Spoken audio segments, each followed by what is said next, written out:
바빌로니아 군대에게 예루살렘이 완전히 멸망을 당하자 예레미야가 참 예언자였구나. 왜냐하면 예레미야가 예언한 대로 되었기 때문에 그렇습니다. 바로 그때 요하난 장군과 그 유다 백성들이 예레미야를 찾아옵니다.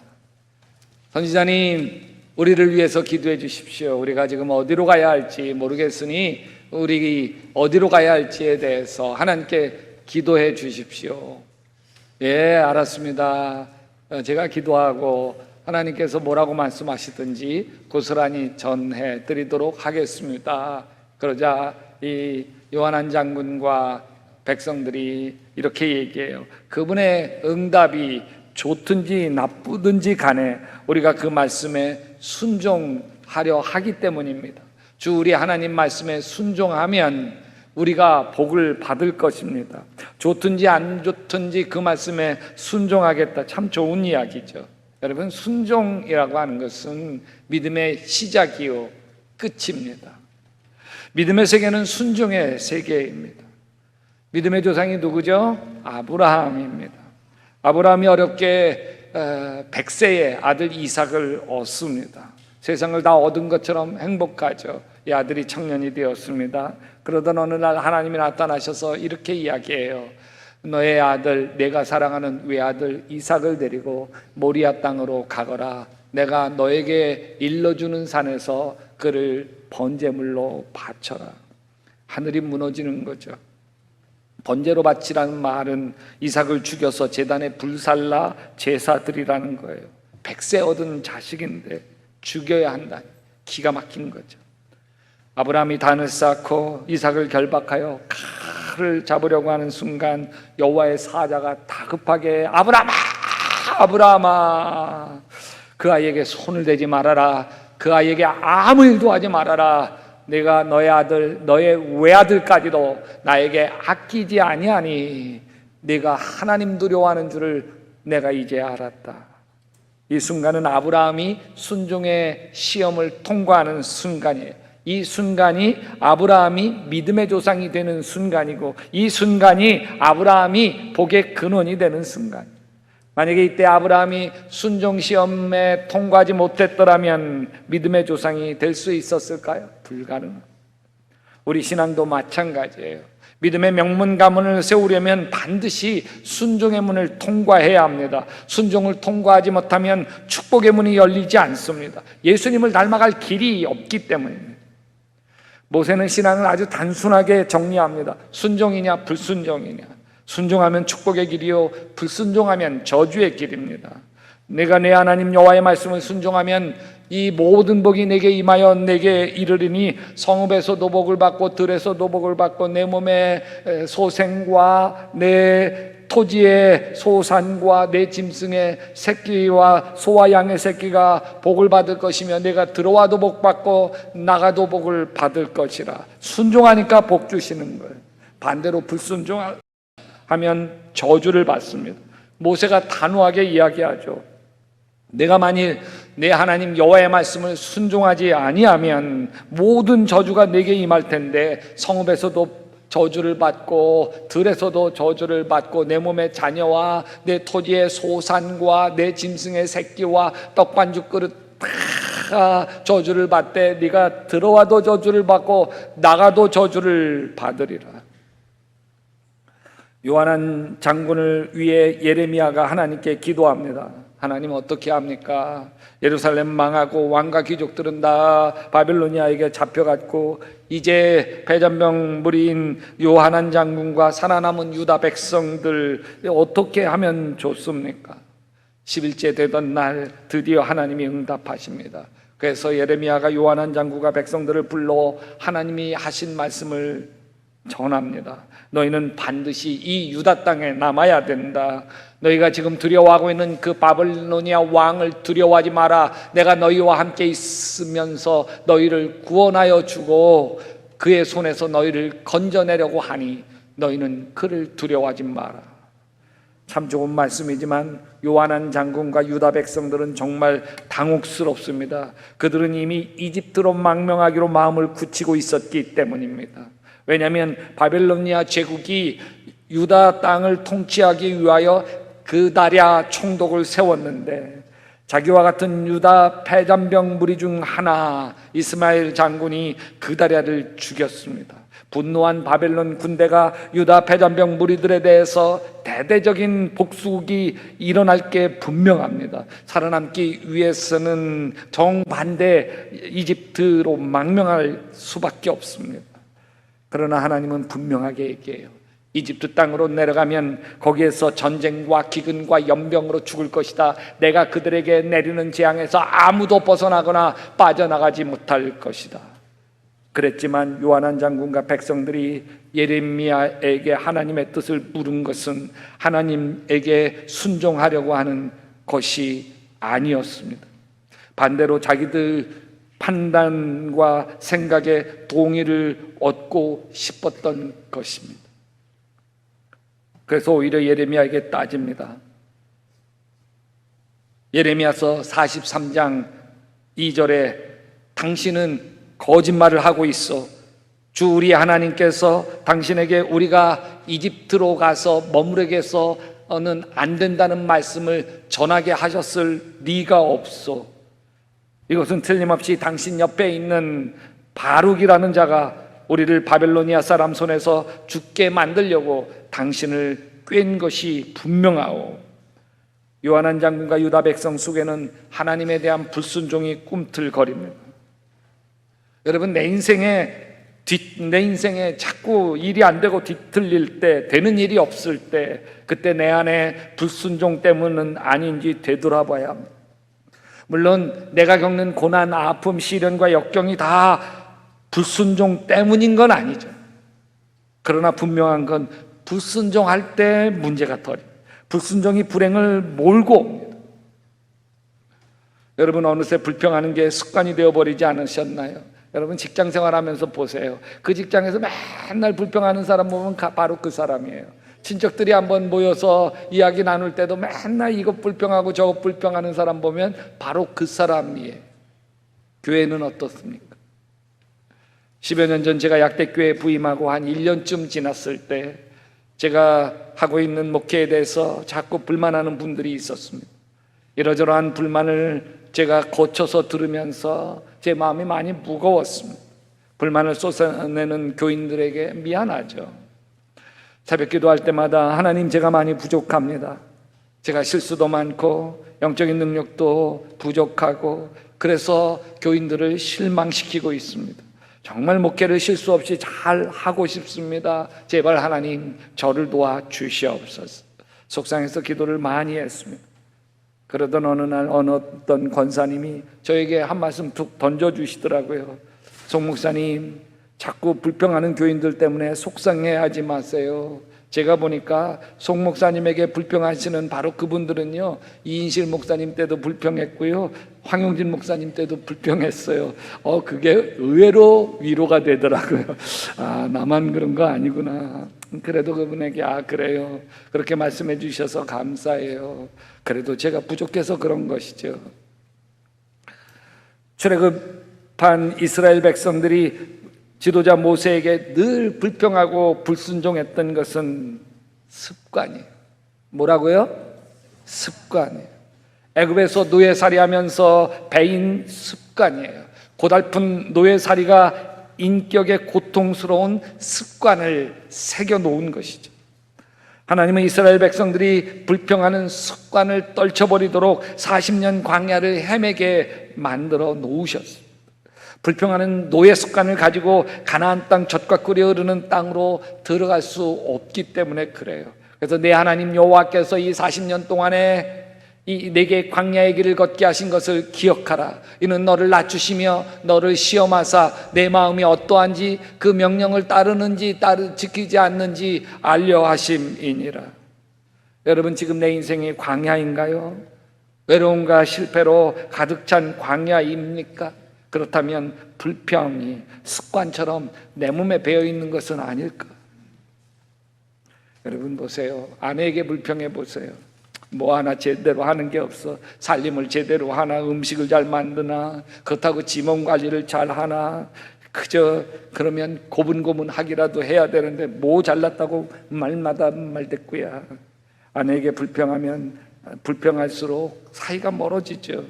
불평하는 남편에게 아내도 고분고분하지 않죠. 아이고 월급은 쥐꼬리만큼 갖다 주면서 온갖 유세는 다 떨어요. 집에 들어와서 집안일을 돕기에 너 하나 뭐 지가 무슨 상전이야. 손가락 하나로 여자를 종부리듯 해요. 내가 가정부야 뭐야. 그리고 내가 뭐라고 좀 싫은 소리 한마디 하면 꼴에 사내라고 온갖 승질 다 부려요. 이 남편도 아내도 서로 틀린 말 한 게 아니에요. 없는 얘기 꾸며낸 것도 아니죠. 다 바른 말이에요. 근데 서로 이렇게 불평해대면 이 부부는 광야에 던져진 부부입니다. 여러분, 이스라엘 백성의 불순종과 불평 속에는 애굽의 고통스러운 노예살이라고 하는 과거가 스며들어 있는 거예요. 노예로 태어나 주인에게 매맞고 구박받으며 사는데 불평이 몸에 배이지 않을 수가 있을까요? 불행한 과거가 불평을 몸에 배이게 만든 거예요. 마찬가지로 내 몸에 밴 불평, 불순종 속에도 행복하지 못했던 어린 시절의 과거가 스며들어 있습니다. 늘 부모님의 잔소리를 들으며 자라야 했던 불행한 과거가 지금 부정적인 말, 부정적인 생각, 부정적인 습관이 되어서 나를 주장하고 있는 거예요. 어떤 분 중에 투덜이라는 별명을 가진 분이 있어요. 투덜대는 게 습관이에요. 결혼을 했어요. 그 습관 버려지겠어요? 늘 남편에게 투덜대기 시작을 했고 결국 이혼했어요. 근데 가만히 보니까 그분 엄마도 그랬어요. 매사 투덜대는 분이에요. 엄마에게 있던 게 딸에게 흘러갔어요. 이 딸은 엄마가 투덜대고 잔소리하는 게 너무 싫었어요. 엄마에게 대들면서 자랐어요. 그러면서 어느새 그렇게 싫어하던 엄마의 모습을 자기가 하고 있는 거예요. 가만히 보면 내 말에, 내 몸에 밴 불평과 불순종은 계속해서 이 악한 영의 지배를 받게 만들어요. 자신이 자꾸 불평하게 된다는 걸 모르는 게 아니에요. 버리고 싶어요. 달라지고 싶어요. 근데 안 돼요. 왜? 악한 영이 내 불평과 불만 속에 역사하기 때문에 그래요. 그래서 사도 바울은 이렇게 이야기하며 그때에 너희는 그 가운데서 행하여 이 세상 풍조를 따르고 공중의 권세 잡은 자를 따랐으니 이는 불순종 가운데 아들들 가운데 역사하는 영이라. 불순종 불평 속에 악한 영이 역사합니다. 예수님의 성품을 닮아가기 위해서 내 안에 불평과 불만을 깨뜨려 가는 거, 이게 순종이에요. 뭐라고요? 순종이에요. 애굽의 노예 근성으로 가득한 내 인격의 옛사람을 벗어버리고 새 사람으로 옷 입기 위하여 훈련해 가는 거, 이게 뭐예요? 순종이에요. 순종은 겸손이에요. 다른 사람을 나보다 낮게 여기며 다른 사람 속에서 일하고 계시는 하나님을 발견하는 거예요. 순종은 사랑입니다. 모든 사람을 사랑하기 때문에 자기 자신을 깨뜨려 섬기는 거예요. 세 번째, 순종은 변화입니다. 우리가 순종을 이야기하는 이유는 순종이 자신을 변화시키는 가장 지름길이기 때문입니다. 여러분, 불순종이 쉬워요? 순종이 쉬워요? 불순종이 훨씬 쉽습니다. 왜 그런 줄 아세요? 불순종이란 내 혈기에 순종하는 거예요. 내 기분에 순종하고 내 욕망, 내 고집, 아집에 순종하는 게 불순종이에요. 우리는 모든 것이 다 내 생각대로 되어야 직성이 풀려요. 내 마음대로 되지 않으면 화가 나요. 모든 걸 내 마음대로 할 수 있을 때 후련해요. 그게 내 자식이든 그게 내 배우자든. 불순종이 자기 욕망에 순종하는 거라면 순종은 자기 욕망을 거슬리는 거예요. 자기 욕심, 자기 고집에 저항하고 그것을 깨뜨리고 그것에 불순종하는 게 순종입니다. 그래서 순종은 아무나 할 수 있는 게 아닙니다. 자기 고집, 자기 편견에 가득한 사람은 절대로 순종할 수 없습니다. 오직 자기 고집, 자기 아집에만 순종할 뿐이죠. 저는 참 오랫동안 순종 훈련을 해야 했습니다. 왜냐하면 제 안에 거역의 영이 있었기 때문에 그래요. 거역하고 반발하고 저항하는 마음은 어릴 때 자라면서 제 안에 만들어졌습니다. 저는 어릴 때부터 아버지에 대한 반발이 많이 있었습니다. 저는 억울하게 혼난 적이 참 많았어요. 지금도 기억나는 게 초등학교 때 학교를 봐하고 나오는데 이 아저씨가 그 원판 같은 것들을 쭉 돌리면서 화살을 탁 던져가지고서 그래서 거기 원판에 뭐 지우개 또 연필, 필통, 뭐 꽝 뭐 이런 것들을 해서 그 이름 써놓고서 10원을 내고 10원 탁핑 돌리면 그걸 딱 해가지고서 꽝 나오면 그냥 10원 잃고 마는 거고 그 탁 돌려서 착 해가지고 지우개 그러면 이제 지우개 타가지고 가는 거죠. 그래서 저도 하고 싶어가지고 10원을 딱 냈어요. 내서 탁 돌릴 때 탁 꽂았는데 와 보니까 필통이었어.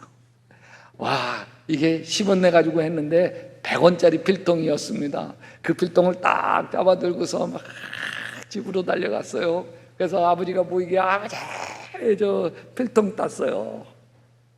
너 어떻게 막 원판에다가 탁 해가지고 해서 막 신나게 막 얘기를 했는데 갑자기 우리 아버님 안색이 싹 변하더니 갑자기 제 뺨을 확 후려치면서 이 쬐끄만 것이 벌써 도박하고 가만히 보면 도박은 도박이긴 하죠. 그러더니 필통을 딱 빼앗아 가지고서 그걸 발로 의자작 으셔버리는 거예요. 그 파란색 필통, 이 아톰이 탁 이러고 있는 필통이었는데 지금도 아까워요. 지금도 아쉬워요. 그냥 필통은 쓰게 두시지. 그냥 때려 쓰면 됐지. 그렇게 억울한 일이 반복되면서 사춘기 들어서 제 안에 반항심이 가득 차게 되었고 매사 불평하고 불순종하는 영이 나를 사로잡았어요. 그래서 어느새 막 불의를 보면 못 참았어요. 차를 타고 몰고 가다가 뛰어들면 그러면 브레이크 이런 보복 운전하고 어떤 때는 창문을 딱 내려놓고서 이런 시빌라이제이션. 제가 목사 안수 받고는 안 했어요. 목사 안수 저지였어요. 전도사 때였습니다. 그때는 제 아내가 저를 거스리면 화가 났어요. 아내를 쥐잡듯 하면서 잡았어요. 어따가 이게 저였습니다. 그러던 어느 날 창세기 41장 말씀을 읽고 묵상하는데 바로가 꿈꾼 이야기였어요. 살찌고 아름다운 소 7마리가 강가에서 풀을 뜯고 있었습니다. 그런데 아주 야위고 못생긴 소들이 나오더니 이 아름다운 소 7마리를 다 삼켜 잡아 먹는 이야기였어요. 그 말씀을 묵상하는데 주님이 그러시더라고요. 이게 너요. 이게 너요. 살찌고 아름다운 소는 제 아내였습니다. 뭐 지금도 살찌고 아름다워요. 못생기고 마른 소는 저였습니다. 성령께서 제 마음을 두들기셨어요. 불순종 혈기의 영에 사로잡힌 내가 아내를 병들게 하고 있는 걸 보게 하셨어요. 내 안에 있는 이 불순종의 영이 깨뜨려지지 않는 한 우리 가정의 행복이 깃들 수가 없었어요. 그래서 저 자신을 깨뜨리는 훈련을 시작을 했어요. 순종 훈련을 시작했어요. 제가 한 순종 훈련은 아주 단순한 거예요. 늘 내 안에 예수님이 계시니까 내 안에 계신 예수님에게 묻는 훈련이었어요. 뭐라고요? 예수님 어떻게 할까요? 같이 할까요? 예수님 어떻게 할까요? 내 안에 예수님에게 물어서 예수님이 주시는 마음으로 살아가는 거예요. 그것을 따라가면서 살아가는 거예요. 육체의 욕심을 따라 살아가는 건, 내 혈기를 따라 살아가는 건, 내 아집과 고집을 따라 살아가는 게 아니라 내 안에 계시는 예수님의 영을 따라 살아가는 훈련을 하는 거예요. 내 안에 계신 예수님에게 순종하기를 원하십니까? 내 안에 있는 불순종, 불평의 영, 고집과 아집의 영을 꺾어버리기를 원하십니까? 그렇다면 먼저 사람에게 순종하는 걸 훈련하세요. 보이는 사람에게 순종하지 않는 사람은 절대로 보이지 않는 하나님에게 순종할 수 없습니다. 나와 생각이 달라도 순종해 보세요. 남편의 생각이 나와 달라도 순종해 보세요. 아내들이여, 자기 남편에게 복종하기를 죽게 하듯 해라. 남편들도 아내에게 똑같이 순종을 훈련해 보십시오. 아내가 하는 말을 버리지 마십시오. 저는 집에서 가사 일을 제가 많이 하겠어요? 적게 하겠어요? 예, 많이 못해요. 주로 제 아내가 밥하고 빨래하고 설거지하고 방청소 대부분 해요. 근데 아내가 그래서 불만이 있겠어요? 없겠어요? 불만이 없어요. 그거는 제 아내가 굉장히 너그럽고 온유하고 착하기 때문일까요? 꼭 그런 거는 아니에요. 불평이 없는 중요한 이유 하나가 있어요. 제 아내가 저에게 뭘 시키면 저는 안 이유가 없어요. 대부분 알았어요. 그렇게 할게. 아내 말에 순종해. 아내가 음식물 쓰레기 좀 버려다 줄래요? 나 좀 바쁜데 조금 있다가. 그런 게 없어. 아내 말이 딱 떨어지면 바로 시행에 들어가요. 순종하는 거예요. 아내를 위해서 하는 게 아니에요. 나를 위해서 하는 거예요. 아내에게 점수를 얻으려고 하는 게 아니에요. 내가 하나님에게 순종하는 사람이 되고 싶어서 그러는 거예요. 내가 나는 죽고 예수로 사는 사람이 되고 싶어서 그러는 거예요.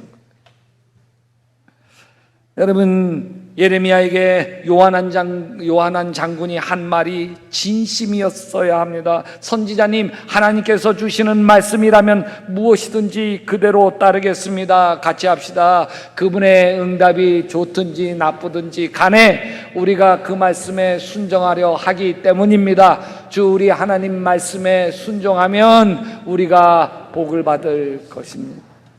아멘. 여러분, 사람에게 하는 순종, 내 배우자에게 순종하시고요, 부모님 말씀에 순종하시고요, 며느리 얘기에 순종하시고요, 시어머니 얘기에 순종하시고요. 아멘 안 해도 좋아요. 선교회장님에게 순종하시고요, 속장님에게 순종하시고요, 목사에게도 순종해 주시고요. 왜? 목사님에게 잘 보이려고, 속장님에게 잘 보이려고? 아니에요. 아니에요. 나는 죽고 예수로 살아보려고 하는 거예요. 나는 죽고 예수로 살아보려고. 그래서 여러분 속에 예수님의 인격과 예수님의 성품이 여러분 얼굴에 활짝 피어나게 되시기를 주님의 이름으로 축원합니다. 옆 사람에게 이렇게 이야기해 보십시다. 당신을 보니까 예수님 닮았네. 아멘.